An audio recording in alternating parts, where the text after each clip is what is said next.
Today is exactly 11 years since I lost my dad, so I wanted to talk about life after loss while making pasta. Honestly, coming to terms with the loss of a loved one is a difficult, painful, possibly even traumatic experience, and it's largely a solitary process. And it helps when you have people around and family and friends going through that journey with you. But eventually, it's a journey you'd have to take yourself away from any distraction. Every person that I love has a room in my heart. And when the person is no longer here on earth, their soul or their spirit goes into that room. But in this case, the door is unlocked, it's wide open.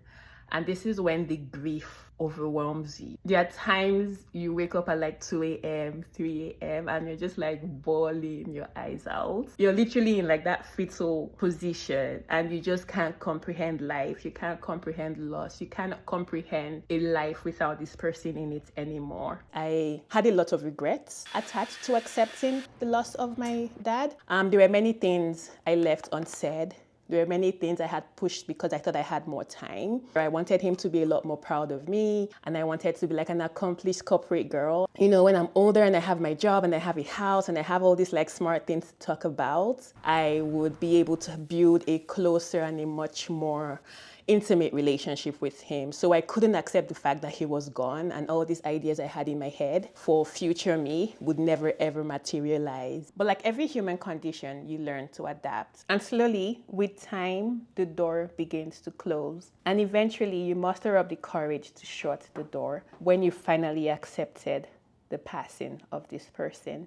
Sometimes the door is open, not by your choice, but you know how sometimes you're like, I'm pretty sure I closed this door, but it could be a gust of wind that blows open the door, carrying in a memory of that person. It could be the smell of a stranger's perfume on the street car, seeing a video of a daughter and a dad dancing on her wedding day. And then you experience all the emotions that need to be felt. And when you're done, you close the door again. Eventually, there will come a time where you actually go into that room. You go in there to stay with them in the melancholy of companionship with somebody that's no longer here. Things that you never told them, you get to say it. This could be in meditation, it could be in prayer. You go in there when the world is tough and you need some place to hide, and you want to just talk to somebody that gets it. Because I honestly believe that they're still listening to us and that their spirit and their soul is still here. They're now one of my ancestors. So it is difficult, I know, but I promise you, you are going to overcome it, and I pray you do.